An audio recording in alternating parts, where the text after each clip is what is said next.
I just have to be a little careful. You're pretty much just managing your own fate, he says. Would that be okay? There's a harness and a lock, so you can't really fall. I never was much of an athlete, I say. Trust me, these guys are neither. They're blowhards. If it's turning into a standoff, my dread of sports, of having to show off, or worse, failing to show off in front of all these children and their parents is making me cranky. Dad would never do it either. He says, why not? I ask, surprised. No real reason. Every year I signed up for it. It always happened that he didn't have to do it. I'll call he had to take, pull this, a spring that. I'll do it, I say, finding inspiration in the fact that George never would. The climbing teacher fits each of us with a harness. We're given a lesson on how ropes work. He makes it sound simple, effortless. I'm sweating. The other The last minute edition is a chunky guy wearing some.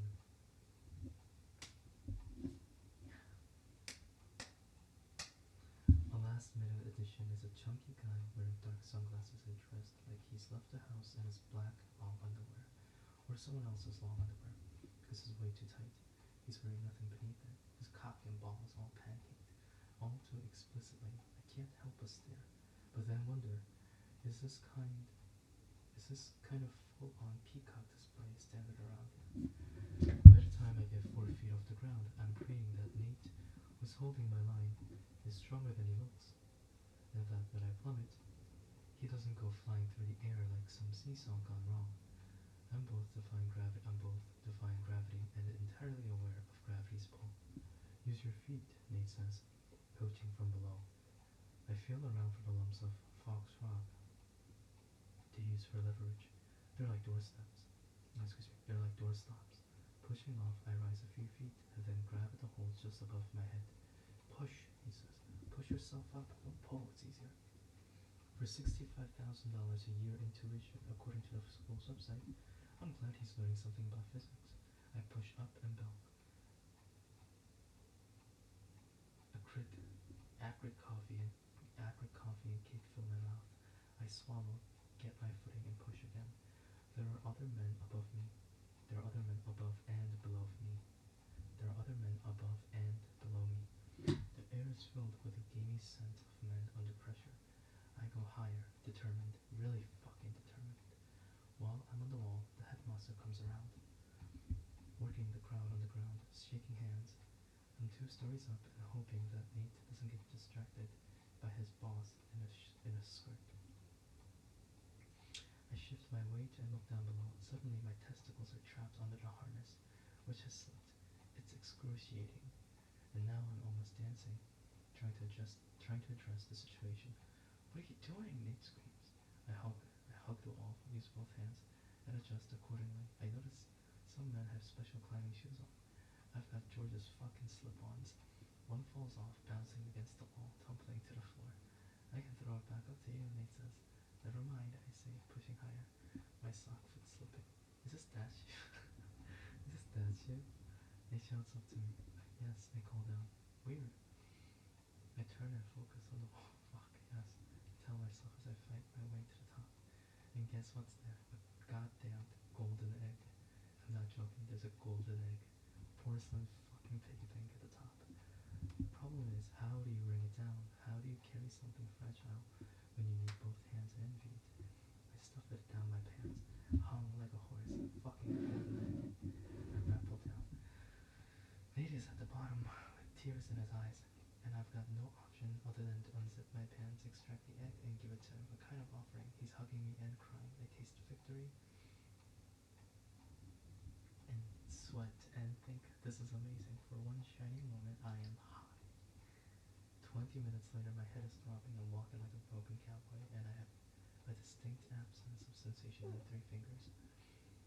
When I sit on the toilet, I can barely get up. I ask him if he's got any Tylenol, and he says I should go see the school nurse. Forget it, I grouch, and we head back into the main building for afternoon sherry and cheese cubes. I drink too much, honestly. Drinking any sherry constitutes drinking too much. The headache is getting worse. Have a Coke, he suggests, and he's right. I have 2 Cokes and I have 2 Cokes and a half pound of cheese and show off my metal to anyone who will listen to the story of my stroke and miraculous recovery. What now? I ask as the cocktail hour winds down. We go to dinner at the Ravaged Fowl.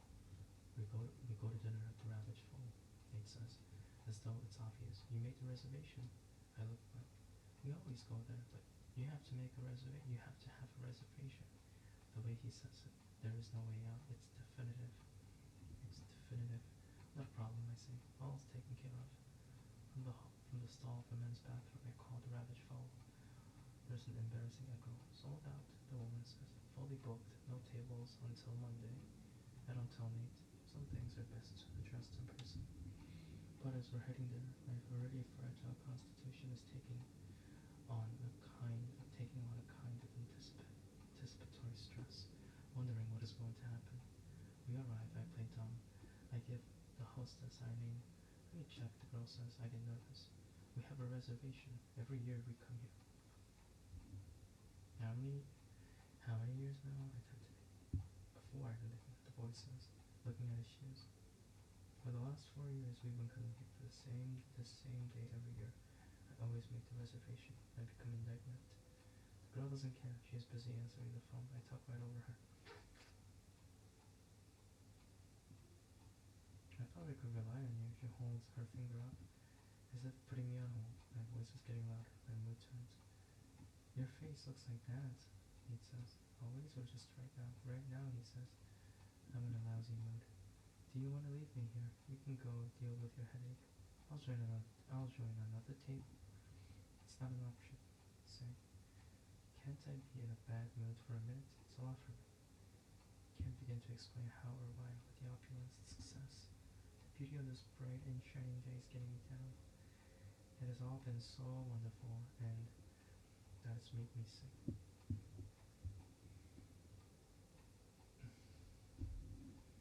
Can't tell Nate and his buddies that the threat, the creeping encroachment of their youthful, excellent, promising future is for me a giant fucking depressant. Yeah, sure, whatever, he says, and I feel him retreat, vacate, leaving an empty shell. The hostess hangs up the phone and walks away. I intended to chase after her. You can't walk away from me. You can't leave me standing here, having made a fool of myself in front of the kid. My anger is intense. Without speaking, I am tearing her apart, surprised at the ugly clarity of my thoughts. She is singularly unattractive, grotesque, all too proud of what some would call a good figure. She's wearing an emerald green dress that's too tight, with a scoop neck and her boobies spilling out. She looks less like a hostess than a hooker or homely drag queen. Her lips are thick and wide, smeared with cheap frosted pink goo. Her pores are large and black, each like an individual cesspool, each like a black hole. There's a thing or two I have.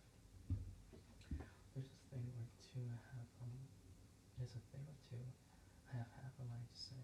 Don't tell me you can't manage a reservation that I made months ago. What's the point of making a reservation if you can't keep track of it? And then I remembered that I never made a reservation, and I imagined turning over her little bowl of creme mints, tipping her toothpicks, telling her to shove her creamed spinach up her cunt, and then whisking the kid off to some lousy diner 25 miles from here. I imagined doing it, then hear Nate say, "You're disgusting, just like my dad." It stings. It stings. Hurts deeply. I don't want him to think George and I are demented doppelgangers. I don't want him to have a clue about what goes on in my head. Are you alright? Nate asks. I think so. Why? Am I doing something? I can't help but wonder if perhaps I've been talking out loud. You seem distracted. I can't get my nap. Ever since the stroke, I need a nap every day, as the doctor explained it to me. My brain has been assaulted and takes time to recover.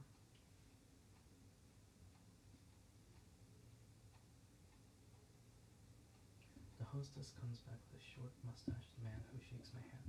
Sorry for the delay. We weren't sure you were coming. I have your table, of course, right this way. It couldn't have been easy. I dig around in my pocket and find $20 to slip the man, as he settles us into a prized banquet. Did you really make a reservation? Nate asks. Your mother must have made it long ago, I ask. I say, she was very organized. Before the waitress comes to take the drink order, Nate leans forward. For your information, he says, it's a tradition that you order me a beer. You're underage. It's the tradition. He says, you order it, I drink it. I look around. None of the other tables have kids drinking beer. You're working me, I say. He says nothing. Why don't you be honest with me? It's better all around. Fine. I want a beer, he says. Fine, have a beer. You're not driving. You put in a good day's work. What do I care? Is there one you prefer? A Guinness, if we've got it. Really? It's like a meal in a glass. I got used to it last summer when I was at Oxford. I order one Guinness and a root beer. And when the beer comes, I take a sip and then put it down in front of the kid. Do you want a straw with that? He drinks, closes his eyes, happy. Clearly, this is not a first. I saw you checking out the hostess, he says when he comes up for air. Maybe you should ask her out. You are single now, aren't you? If only he knew what I really thought of the hostess. I had no idea you were such an athlete, I say, changing the subject. No one in our family has ever been an athlete. Doesn't all come from your family. Mom's grandmother was a great swimmer. She was the first woman to swim around the island of Manhattan. Really? Yep, and her husband, my great-grandfather, was a fire eater. Apparently he had enormous lung capacity. I never knew. You can't assume everything is about you. You can't assume everything is all about you, Nate says. What can I bring you boys? The waitress asks. I notice the headmaster, still on his skirt, walking in, his pleats flouncing on his hairy, white, very white knees. How are the crab cakes? Nate asks. Perfect, the waitress says. 100% lump meat. Unless your crab is in season, I say. I get them every year, Nate says. I'll start with the iceberg and blue cheese, and then have crab cakes. Why am I picturing vomit everywhere? Beer, blue cheese, crab cakes. I'll have the iceberg and blue cheese as well, and a steak special, I say. Baked or fried? The waitress asks. Grilled, I say. Grilled, I say. Your potato, baked or fried? Baked, please. I sip the kid's root beer. The headmaster is coming in our direction. What's that you're doing, is that? He asks Nate. Just a sip. Just having a sip. Just having a sip of my uncle's beer. He thought it tasted funny. Does this taste bad to you? He holds the beer up to the headmaster. He holds the beer glass up to the headmaster. Oh, beer tastes like piss water to me. I only drink bourbon. But not while I'm on duty. The man with the mustache hurries over. Everything all right? Bring this man a fresh beer, and the young fellow looks like he could use a refill. Bring this man a fresh beer, and the young fellow looks like he could use a refill too. What was that, son? A cook. The headmaster goes, root beer actually, he says. I like your sporran, I say, unable to help myself. He says sealskin, and I'm wondering where the hell did I pull the word sporran from? It is sealskin, he says. You've got a good eye. It's my grandfather's, he says, affecting a full Scottish accent. And so it was, I say. He nods. Have a good dinner. Congratulations on your climb. I'm glad to finally see where Nathaniel's prowess comes from. Prowess comes from. The headmaster saunters off to another table.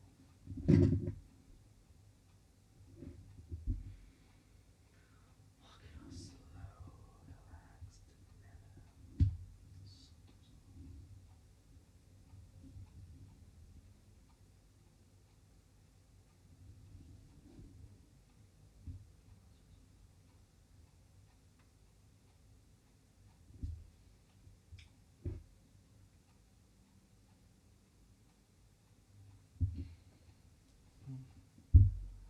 What were you talking about? Spawning salmon? It asks. Sporran, his purse. I complimented him on his purse. That's what that chain belted thingy is. No pockets with a kilt. Nate is, for a moment, impressed.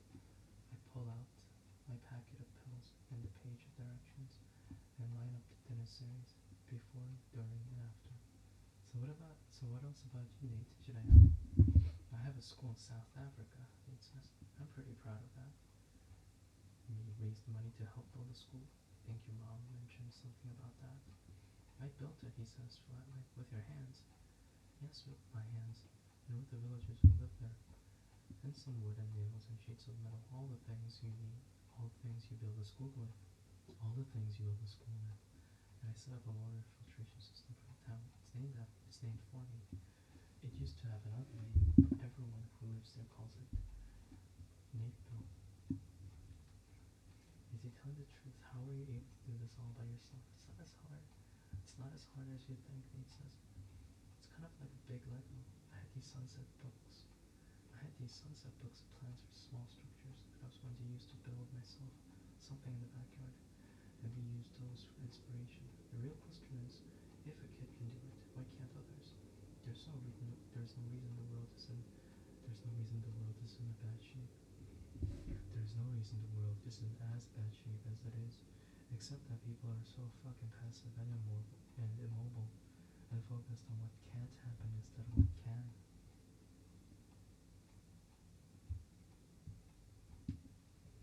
And he goes on, everything he says is not only true, it is logical, well considered, articulate, persuasive. He's explaining himself and the world around him, and all I can think is that it's shocking that George didn't kill him too. I'm falling in love with Nate. He's the boy I wish I'd been. The boy I wish I was even now. I'm in awe of him and terrified. He's more capable than any of the rest of us, and yet he's still a kid. Does your dad know you can do all this? I doubt it, he says. Did you ever tell him? I don't know how to say this politely, but when Dad came up here, he was basically shaking a lot of hands. He was basically shaking a lot of hands, and didn't exactly notice anything. And I'd like to keep it that way. He never noticed me. Thought I was some lump of a loser sucking up air and resources. That's what he called it, resources. He's a pretty tough customer, I say. I don't want to talk about it, he says. Not a problem, I say. What can we talk about? Why did you and Claire have kids? I take the beer from Nate and drink too much, too quickly. It tickles my nose and I choke, spitting Guinness across the table. Pretty, Nate says as I wipe it out. We almost had a baby. Claire got pregnant once, and something happened. She lost the baby. Nate presses for clarity. I nod. That's the polite version of it. The truth is, the baby was stillborn and got stuck, and actually came apart as they were pulling it out. I saw the whole thing.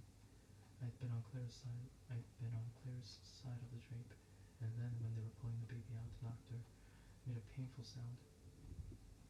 And so I stood up and looked over and saw pieces. It must have been dead for a while. Claire lifted her head. Can I see the baby? She asked. No, I said, too abruptly. And I never told her the rest. The baby has passed, the doctor said, and I was never sure if he was trying to tell her that it was all out, or that it was born dead. Claire was depressed for a long time. It's hard to say goodbye to someone you never met, she'd say. And I didn't know what to say. We didn't talk about trying again. It was too painful. Too traumatic. Did you like my mother? He asks, pulling me back into the present.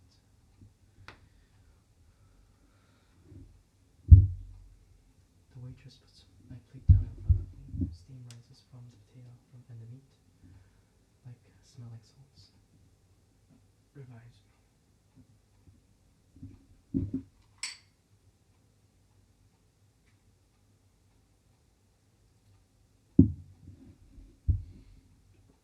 Did you? He asks again. Yes, I say easily. Did you love her? It's all a bit complicated, I say. Do you miss her? Enormously, I say. I like to think she died for a reason, he says. To die for love is a reason. Has anyone asked if you want to see your dad? I ask. Yes, he says, and no, and he pauses. How often do you talk to Ashley? He looks surprised. I call her every day. Did you always? No, he says, and then pauses again. You grow up thinking your family is normal enough, and then all of a sudden something happens and it's so not normal. And you have no idea how it got that way. And there's really nowhere to go from there. And there's really nowhere to go from here. It will never be anywhere. It will never be in. It will never be. It will never be anywhere near normal again. It will never be anywhere near normal again. It's not even like an accident when someone is killed because a tree falls on their head. It's not like you can be mad at any. It's not like you can be mad at someone else, some stranger. He trails off. Whatever happened to the boy? What boy? The boy who survived the car accident? He's living with his family, and all I think. We should do something for him, Nate says. Maybe we could set up a fund to make sure he has what he needs, I suggest. We could take him with us on a vacation, Nate says. I really love amusement parks. I bet he does too. I can certainly look into it. Is that what you like to do? Take the boy somewhere on a vacation? That's the least we can do, he says, and he's right. eat. There is truly nothing better than an iceberg lettuce wedge with blue cheese dressing, steak, and a baked potato. I heap cold sour cream into the steaming potato jacket, reminding myself that sour cream is not on my doctor's list. Is not on my doctor's list of recommended foods. Fuck it. I grind salt and pepper across the top. Sublime. After dinner, I take Nate back to school, slowly sneaking up the driveway as part of a long line of parental vehicles returning the boys for safekeeping. One can imagine how and why humans, young men in particular, form special clubs, develop rituals, habits that are repeated and passed on. There is great comfort in these things, refuge in being one of many, part of a group, a pack, apart from the family. Do adults ever sneak in and stay over, I ask, longing longing for an intimate view of dormitory life. No, he says. I take my foot off the brake, and the car gently coasts up the hill, one by one in front of the main building. The boys are welcomed back, checked in for the night. Church begins promptly at 9 a.m., coffee and continental breakfast at 8 a.m., the headmaster says, and I'm sent on my way. Thanks for climbing the wall, he says. It was awesome. He's closing the car door. I blurt, I love you. As he's closing the car door, I blurt, love you. The slamming door crunches my words. Nate opens the door again. Sorry, did you say something? See you in the morning. Will do, he says, slamming the door a second time.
있잖아. 취향이라는 흔히 그런 말 있잖아. 취향이라는 게 한쪽에만 기울여져 있으면 좀 시각이 매우 작아지는 게 아니냐, 시각을 좀 넓혀라고 하는 게 있잖아. 근데 난 그렇다고 생각을 하지 않거든. 내가 이 음악이 좋다고 하는 그 이유가 있을 거 아니야. 이 음악을 많이 들으면 이 음악에서만 일단 지금 당장은 이 음악에서만 들릴 수 있는 어떤 무언가가 존재한다는 거지. 음, 그래서 그 순간만큼은 이 음악만 듣고 싶다는 어떤 정의적인 이유가 있어. 정의적인 이유가 있어. 하지만 그 이유가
I'm not sure if I'm gonna do one more. I'm tired as shit.